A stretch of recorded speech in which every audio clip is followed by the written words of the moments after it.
পম্পা, তোমার সাথে যদি আগে দেখা হতো তো কি হতো? তাহলে কি হতো বলে ফেলো।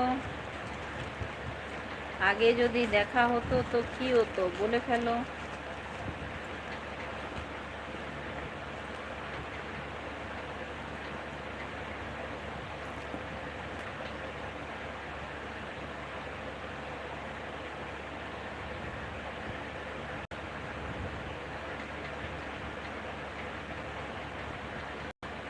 পম্পা, শিওর তোমাকে প্রপোজ করতাম।